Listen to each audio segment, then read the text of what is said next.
స్వర్ణాంధ్ర సాధనకు 7వ సూత్రం ఇంధన వనరుల సంపూర్ణ వినియోగం, పర్యావరణ సహిత విద్యుత్ వనరుల ఉత్పత్తి లక్ష్యంగా గ్రీన్ హైడ్రోజన్ హబ్లు, offshore wind energy, solar roof top వంటి గ్రీన్ ఎనర్జీ కార్యక్రమాలను ముందుకు తీసుకువెళ్తూ cost optimum energy and fuel అంటూ వస్తోంది ఇంధన శాఖ శకటం.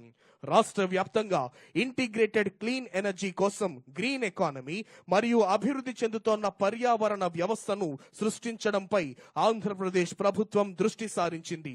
నికర సున్నా నెట్ జీరో లక్ష్యాలను సాధించి ఆంధ్రప్రదేశ్ ప్రభుత్వం Andhra Pradesh integrated clean energy policy 2024ను రూపొందించింది. ఈ పాలసీ ద్వారా 160 GW పునరుత్పాదక ఇంధన సామర్థ్యాన్ని జోడించడమే లక్ష్యంగా పెట్టుకుంది. దీని ద్వారా సుమారు 10 లక్షల కోట్ల విలువైన పెట్టుబడులను ఆకర్షించే అవకాశం ఉంది.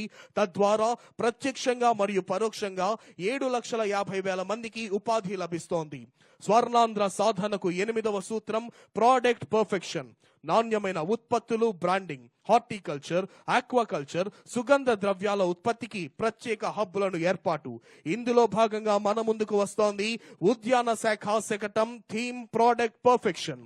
ఉద్యాన రంగంలో అధునాతన సాంకేతిక పరిజ్ఞానం, సూక్ష్మ సేద్యంలో ఆటోమేషన్ తో post harvest infrastructure, deep tech సాంకేతికను జోడించడం, GAP సర్టిఫికేషన్, ట్రాన్సిబిలిటీ వంటి అత్యున్నత పరిజ్ఞానాన్ని రైతులకు అందించి మన రాష్ట్రంలో పండించే ఉద్యాన పంటలను ప్రోడక్ట్ పర్ఫెక్షన్ కాన్సెప్ట్ తో ప్రపంచ స్థాయిలో రాష్ట్రాన్ని పోటీదారిగా నిలిపేందుకు గౌరవ ముఖ్యమంత్రి గారి ఆలోచనలకు అనుగుణంగా ఉద్యాన శాఖ తన ప్రగతి రథాన్ని ముందుకు నడుపుతోంది.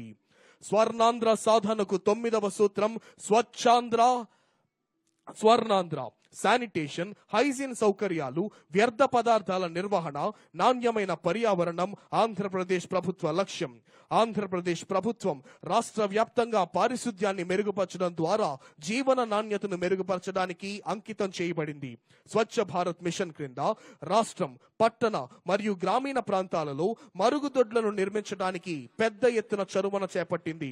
మరుగుదొడ్లు నిర్మించడం ద్వారా రాష్ట్రం 2018లో బహిరంగ మల విసర్జన రహిత హోదాను సాధించింది. ప్రస్తుతం రాష్ట్రం స్వచ్ఛ భారత్ మిషన్ ఫేజ్ 2ని అమలు చేస్తోంది. పట్టణ మరియు గ్రామీణ ప్రాంతాలకు స్థిరమైన ఘన మరియు ద్రవ్య వ్యర్థ పదార్థాల నిర్వహణ కోసం చర్యలను చేపట్టి స్వచ్ఛాంధ్రకు దోహదపడుతోంది రాష్ట్ర ప్రభుత్వం. స్వచ్ఛాంధ్ర సాధనకు 10వ సూత్రం డీప్ టెక్ ఇంటిగ్రేషన్. వ్యవసాయం, ఆరోగ్య సంరక్షణ, పాలనలో విప్లవాత్మక మార్పులు తీసుకురావడానికి ఆర్టిఫిషియల్ ఇంటెలిజెన్స్, డేటా సేవలు, క్వాంటమ్ కంప్యూటింగ్ కోసం టెక్ హబ్లను ఏర్పాటు చేస్తోంది రాష్ట్ర ప్రభుత్వం. ఇందులో భాగంగా మన ముందుకు వస్తోంది real time governance society శకటం.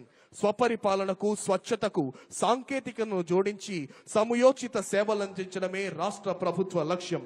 Telugu రాష్ట్రాల ప్రభుత్వ పాలనా రంగంలో సాంకేతిక అవసరాన్ని ఏనాడో ఊహించి పాలనా సంస్కరణతో ప్రభుత్వ యంత్రాంగాన్ని పాలనను కొత్త పుంతలు తొక్కించి దేశానికే మార్గదర్శకంగా నిలిచిన మాన్యులు, విజనరీ ముఖ్యమంత్రి వర్యులు గౌరవనీయులు శ్రీ నారా చంద్రబాబు నాయుడు గారు ప్రజా సమస్యల పరిష్కారానికి సాంకేతికత యొక్క చేయూతను అందించి పాలనను ప్రజలకు మరింత చేరువ చేయాలనే గొప్ప సదుద్దేశంతో ముఖ్యమంత్రి శ్రీ నారా చంద్రబాబు నాయుడు గారి ఆలోచనల నుండి ఆవిష్కృతమైన సాంకేతిక అద్భుతమే రియల్ టైమ్ గవర్నెన్స్ సొసైటీ.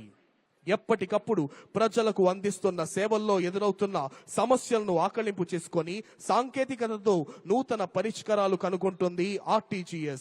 ప్రజా సమస్యలన్నిటికీ ఒకే చోట పరిష్కారం లభించేలా ప్రజల ఫిర్యాదులు పరిష్కరించడానికి పరిష్కార వేదికను ఏర్పాటు చేసి ప్రజల నుండి అదే ఫిర్యాదు అర్జీలను తీసుకుంటోంది రాష్ట్ర ప్రభుత్వం.